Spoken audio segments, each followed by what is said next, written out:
نقول لكم ثاني باللي هنا في فرنسا رانا مجموعه من المناضلين اللي بداو يتكونوا، بداو يتلموا باش يديروا مجموعه من النشاطات، مجموعه من لي زاكسيون من اجل nos camarades, nos frères, nos sœurs qui sont en Algérie, qui sont en lutte. Donc il y a un certain nombre d'actions qui sont en préparation. Il y a déjà une page Facebook qui s'appelle Comité de soutien pour les grévistes de Numilog. Je vous invite toutes et tous à rejoindre ce comité. Il y aura très certainement une réunion qui va avoir lieu la semaine prochaine pour justement envisager les actions de soutien apportées aux camarades.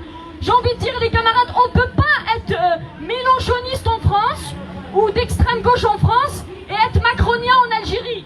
Il y a un moment donné, il faut quand même une triple rupture, j'ai envie de dire. Une rupture aussi face au patronat, parce que c'est un réel ennemi. On parle du pouvoir algérien, on parle des islamistes, mais à mon avis, il faut aussi parler des patrons. Parce qu'ils ont un visage, ils ont un nom. Rabarab, c'est un patron. Rabarab, la dernière fois, qui الدولة الجزائرية بداو يديروا نشاطات وبداو يديروا دي نيغوسياسيون، اي با ربراب جابوه للطابلة وبدا يحط ويهضر على المطالب نتاعو. À chaque fois, il vient pleurnicher. C'est le cas de le dire. Il vient pleurnicher pour dire je suis kabyle, je suis opprimé. Et quand il s'agit des salariés, eh ben en fait, il pleurniche pas. Il est du côté de l'État, il est du côté du pouvoir. Donc à mon avis, la question c'est pas une question de kabyle ou d'arabe ou de je ne sais quoi. Cette question de kabyle et d'arabe et de je ne sais quoi est instrumentalisée en priorité, en premier lieu, par les patrons. Nous, on doit soutenir nos frères et nos sœurs de lutte. خاوتنا اللي راهم يناضلوا صافي 4 شهور وهما يناضلوا من اجل الحق النقابي، من اجل معيشه نزيهه، معيشه الكرامه في بجايه، في سطيف، في بويره. هادوما اللي لازم نعاونوهم، ماشي البراب اللي يبكي كي الدوله تطلب منه يدير جوست شويه quelques efforts. D'accord. Donc à mon avis خاوتنا اللي راهم يناضلوا هادوما اللي يستحقوا نعاونوهم، qu'ils soient kabyles d'ailleurs ou pas. Donc je vous invite tous et toutes à vous rapprocher de cette page comité de soutien aux grévistes de Numilog et à vous rapprocher de moi et de tous les camarades qui sont ici par ailleurs et qui sont prêts à faire des actions. Soutenons nos camarades pour la dignité ouvrière. Min ajl al-karama al-umaliya. Merci. Merci beaucoup. Merci beaucoup. Donc, prochain intervenant, ça sera Mhenna. Et comme toujours, comme on a l'habitude de le faire, je fais la première partie de la modération. Ensuite, mon camarade Mehdi reprend le travail. Donc, on s'alterne un peu pour ne pas être fatigué, parce que des fois, c'est assez fatigant de le faire. Donc, Mhenna, à toi la parole. Ensuite, Mehdi reprendra. Merci beaucoup. Merci Aidir. Zulfloun. Bonjour à tous et à toutes. Aujourd'hui, la thématique, c'est les détenus en Algérie. Je rends hommage à tous les détenus de cette révolution depuis le 22 février 2019.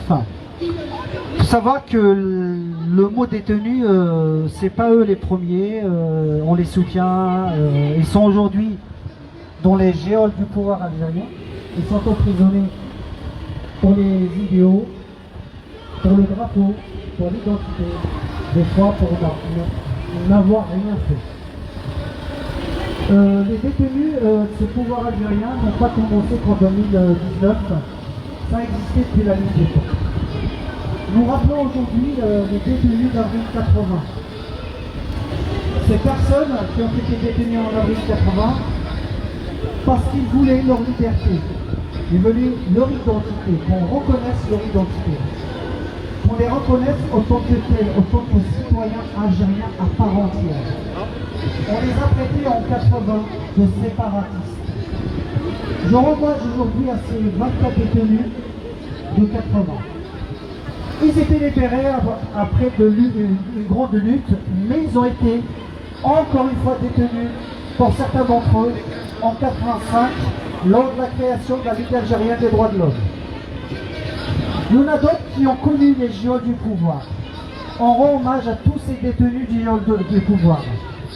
Il y a aussi ces détenus d'opinion. Mais il y a les détenus idéologiques. Il y a des personnes qui sont autodétenues par des discours idéologiques. Ils sont mis dans une bulle idéologique, ils sont enfermés. On aimerait bien aussi que ces personnes se libèrent, s'auto-libèrent de cette idéologie qui montre l'autre comme étant différent du voisin ou de l'ami qui est à côté de lui. Alors on parle aujourd'hui des détenus, mais aussi les détenus de cerveau. Pourquoi je dis ça? C'est juste pour enchaîner avec ma deuxième partie qui est la partie mémoire. Aujourd'hui, on rend hommage aussi à certaines victimes, hein, victimes de l'islamisme politique en Algérie. Aujourd'hui, 23 octobre 1994, deux religieuses espagnoles de l'ordre des Augustines, Esther Panigua Alonso, 45 ans, et Caridad Maria Alvarez, 61 ans, ont été assassinées à Bebloued. Le 21 octobre, 9 personnes sont égorgées dans un faux barrage au lieu d'Iforj Mkhaba, wilaya de Skikda, le 21 octobre 2002 par des islamistes terroristes. 7 personnes furent tuées et 4 blessées dans un quartier à Médéa par les terroristes du JIA. Akouch Zohra, 61 ans, fut assassiné à Djinet, Cap Djinet, à Boumergues. Explosion d'une bombe dans la localité de Grira, à Tebessa, a fait 5 morts et une dizaine de blessés. Un policier a été tué au centre-ville de Tizi Ouzou un 23 octobre 2000. Un soldat, Malik Bourtader, a été tué au cours d'un accrochage dans des montagnes à Djidjel, un 23 octobre 2017. Un 22 octobre 1996, 10 militaires furent tués par le JIA. Voilà, il y a énormément de personnes à qui on peut rendre hommage. Et comme disait Kisinoum Diaz,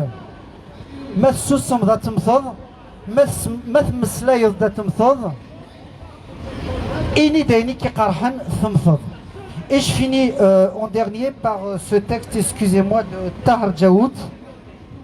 Excusez-moi, je vais juste le trouver. Désolé. Tahar Djaoud disait dans un livre qu'il a écrit, Les Vigiles, « Je suis le déterreur de l'histoire insoumise et de ses squelettes irascibles enfouis dans vos temples dévastateurs. Je ne cautionnerai jamais vos cieux incléments et rétrécis où l'anathème tient lieu de credo. Je ne cautionnerai jamais la peur mitonnée par vos prêtres bandits des grands chemins qui ont usurpé les auréoles d'anges. Je me tiendrai hors de portée. Je me tiendrai hors de portée de votre bénédiction qui tue. Vous pour qui l'horizon est une porte clouée, vous dont les regards éteignent les foyers d'espoir, transformons chaque arbre en cercueil. Merci à tous. Merci Manna. Merci. Donc je réitère ou là je répète, le débat est ouvert si quelqu'un veut bien intervenir. Est-ce que quelqu'un peut prendre la parole? Donc on est là pour un thème. Le thème du jour, si vous voulez, c'est les détenus d'opinion, ces Algériens et ces Algériennes et ces Algériens qui se sont retrouvés en prison pour avoir revendiqué leur droit à la citoyenneté. Je répète, ils n'ont pas demandé plus. Ils n'ont ni cassé, ni brûlé, ni appelé au meurtre de qui que ce soit. Ils ont juste revendiqué leur droit à la vie dans la dignité. Le débat est ouvert, mesdames et messieurs. Donc je vous invite à à prendre la parole.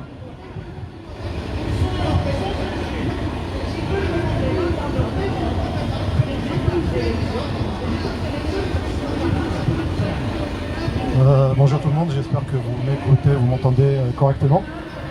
Je veux rester sur le thème, il y a un milliard de choses à dire sur l'Algérie. On est là. Je vais commencer par dire ni militaire, ni islamiste, j'y crois. Pour rester dans le thème, je profite, voilà, on est à Paris. On a la liberté de parler, on a la liberté de penser, on peut dire les choses et on n'est pas menacé, on n'a pas peur. J'aurais été en Algérie, peut-être j'aurais eu peur de parler. C'est-à-dire qu'aujourd'hui, l'État algérien, le pouvoir algérien, fait peur aux Algériens. L'Algérien, aujourd'hui, il a peur de parler, il a peur de s'exprimer, il a peur de vivre. Donc je profite de cette scène qui m'est donnée dans un pays étranger. Je profite de cette scène, de cette liberté d'expression qui m'est donnée en France, Bilad al-Mustamir, pour dire au pouvoir algérien aujourd'hui, vous êtes un pouvoir despotique. Vous utilisez la justice pour faire peur aux Algériens. Vous utilisez la police pour faire peur aux Algériens.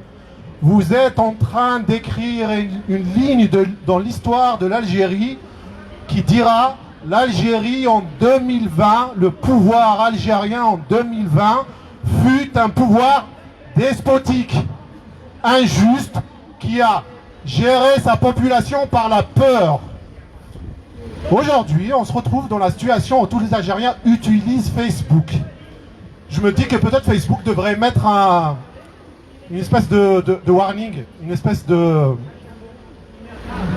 sur sa page d'accueil, dire aux Algériens, attention, cet outil n'est pas adapté à votre pays. Cet outil peut vous envoyer en prison pendant des années. Attention, cet outil est un outil de liberté, mais pas chez vous. On est emprisonné parce qu'il y a des lois floues, faites exprès floues, pour mettre en prison n'importe quelle personne qui dérange. C'est-à-dire qu'aujourd'hui, je parle ici, mais ça se trouve, demain, je vais aller en Algérie, je vais me retrouver arrêté à l'aéroport parce qu'il y a une loi qui dit atteinte à l'unité nationale. Qu'est-ce que ça veut dire, atteinte à l'unité nationale? Je ne suis pas d'accord avec les pratiques du pouvoir algérien aujourd'hui. Est-ce que je suis en train de faire une atteinte à l'unité nationale? Donc il y a plein de gens qui disent je ne suis pas d'accord, ils sont en prison parce que il y a des lois floues. Je peux m'exprimer par rapport à ma vision que j'ai de la religion, de la philosophie. Et je risque de tomber sous la loi de atteinte au principe, au précepte de l'islam. C'est une loi floue faite exprès pour mettre en prison n'importe quelle personne qui dérange à un moment donné. Donc, je suis Bilad al-Istamar et je parle librement. Pouvoir algérien, prenez exemple sur l'ancien colonisateur, laissez les Algériens parler. Quand vous mettez des gens, des pères de famille en prison, vous faites des enfants qui souffrent. Quand vous mettez des gens en prison pour des années, vous êtes en train de tuer l'Algérie. Si ça se trouve, ces gens, dehors, ils auraient pu apporter du bon à l'Algérie. Il y a des détenus d'opinion politique, il y a des détenus d'opinion religieuse, il y a des homosexuels qui sont mis en prison parce qu'ils ne correspondent pas à la norme algérienne comme on la veut aujourd'hui. Moi, ces homosexuels, on vit tous en Europe aujourd'hui, c'est des gens normaux qui peuvent apporter de la richesse à l'Algérie. Laissez-les vivre, ils font de mal à personne. Voilà. Donc pour finir sur une note positive, sur un espoir, je me dis que l'Algérie, le pouvoir algérien est en train de mettre en prison aujourd'hui des gens et il est en train de fabriquer les héros de demain. C'est-à-dire que c'est peut-être naïf, mais c'est pas des victimes, les gens qui sont en prison, c'est les héros de l'Algérie de demain. Voilà, merci. Merci.